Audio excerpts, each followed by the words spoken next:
E é claro que levar um atestado médico lá para Campinas não era tão simples assim, então eu acabei desistindo daquela minha rotina.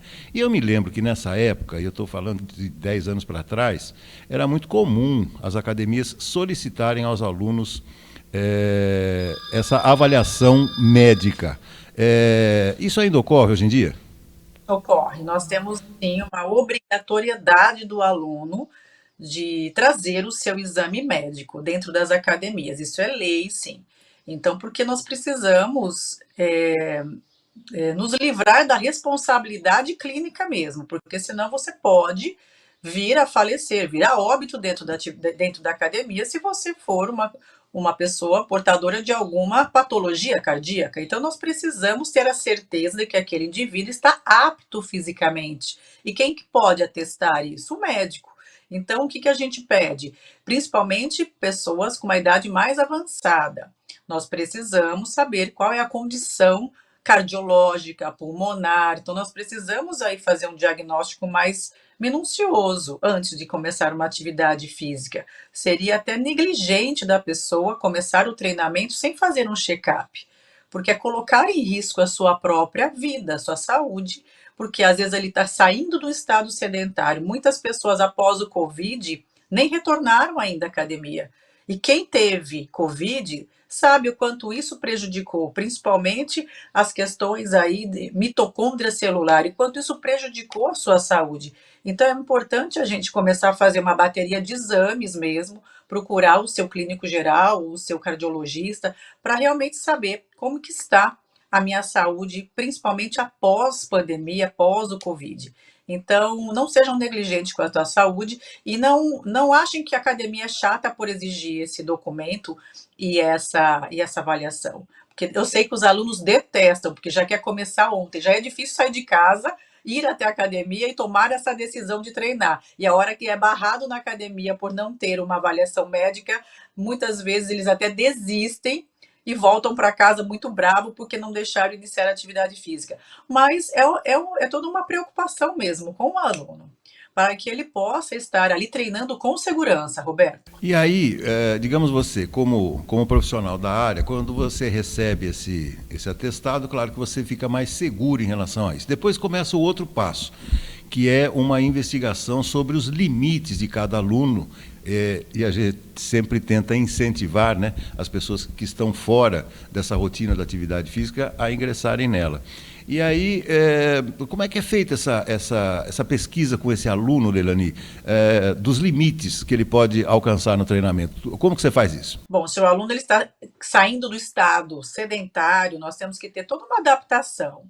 Eu falo que é uma adaptação neuromúsculo-esquelética mesmo. Então, vai sentir dores corporais, vai sentir algumas limitações até durante o treinamento físico. E nós vamos ter que ter essa sensibilidade de observar essa progressão gradativa para que realmente o aluno não seja, não fique comprometido nos seus movimentos, porque ele precisa trabalhar, cuidar da família, ter o seu lazer. Então, não é comecei a atividade física e tô travado a semana inteira, não consegui nem levantar do sofá e da cama e tomei Dorflex a semana inteira. Isso não é saudável, certo? Isso não é indicado.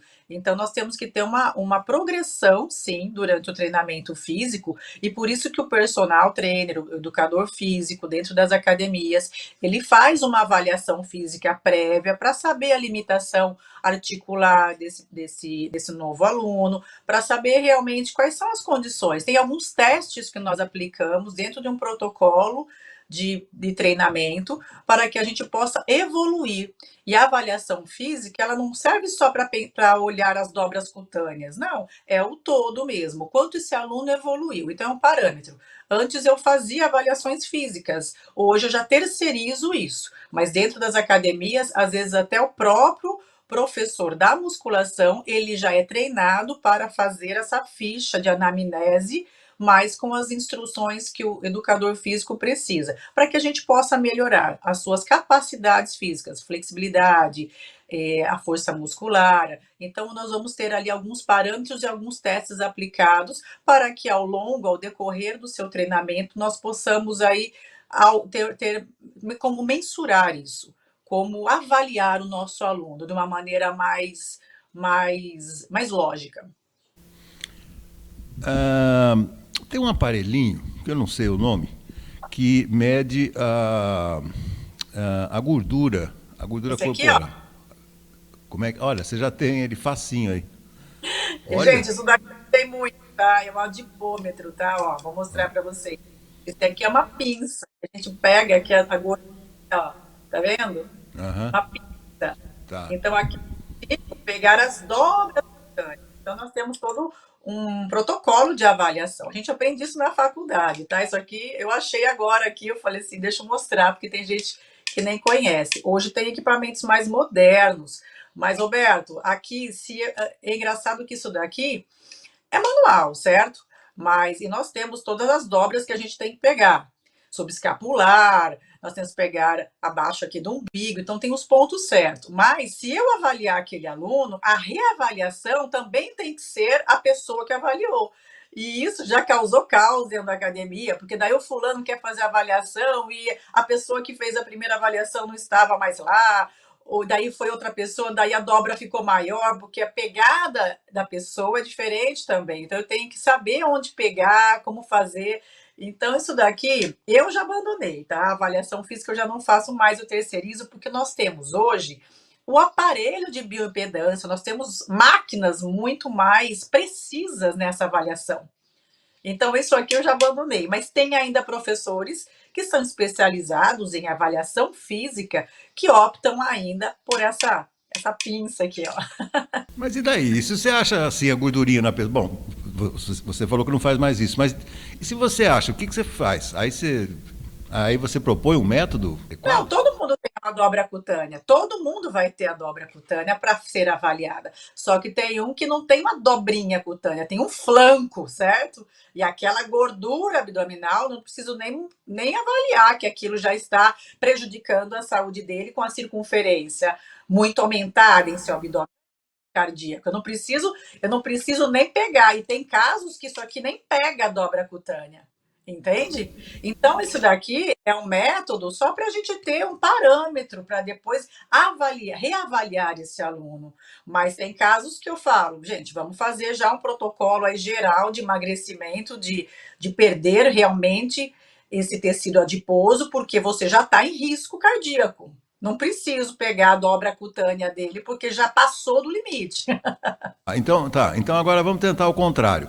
E nos casos de sarcopenia, quando a pessoa perde essa massa muscular, vamos ver o contrário disso. E quando você não encontra músculo ou na quantidade que seria adequado? Sim, a bioimpedância ela separa tudo isso. Esses aparelhos, ele separa água, ossos, músculos, né? O que é víscera, o que é músculo, porque a massa magra entra todo no pacote, não é só músculo, é tudo. Entra ali a parte de tecido, órgãos, então é o todo. Agora, nós precisamos separar o que eu tenho de nocivo para o meu corpo e o que eu tenho de músculo, que é vital.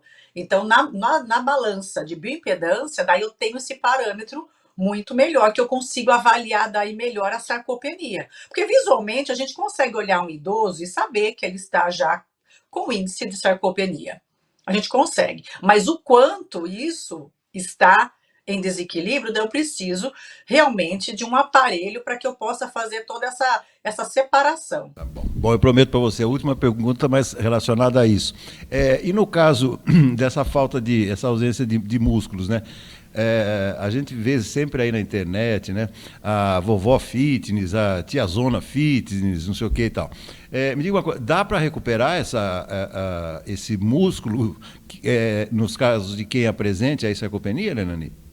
Quando você não está num índice muito agravado, é mais fácil. Então, não espere ficar acamado, não espere ficar realmente numa fase muito, muito aguda dessa fraqueza muscular, dessa integridade muscular, entende? Então, procure fazer treinamento de força a vida toda.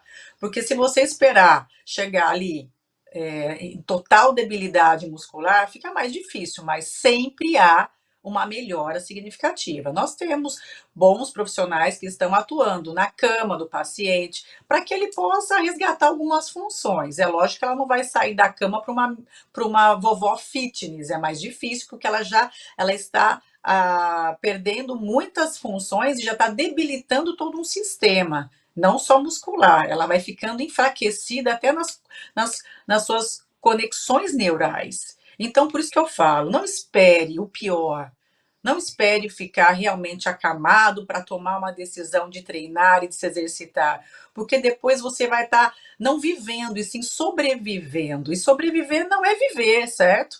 Então, enquanto há vida, há movimento. Então, se movimenta para que não fique debilitado sobre uma cama, porque daí você vai avançando o processo deletério da sua sarcopenia, de toda essa fraqueza sistêmica mesmo, e principalmente fatores cognitivos, a demência. Então, nós precisamos de força, principalmente em membros inferiores, onde a gente consegue. Tem estudos que nos falam que para que você para que você previna a sua demência na velhice, você precisa de membros inferiores muito fortes. Então, e não é só braço, como achavam-se que falavam que os idosos precisam ter força no braço para carregar a sacola e segurar para não cair. Não, são as pernas.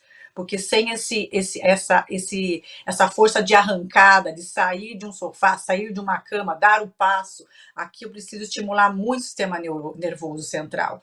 Então, eu preciso de força em membro inferior.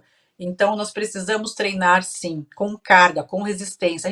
Treino resistido. Ah, mas isso significa musculação? Não só musculação, é tudo que eu consigo fazer uma contração muscular.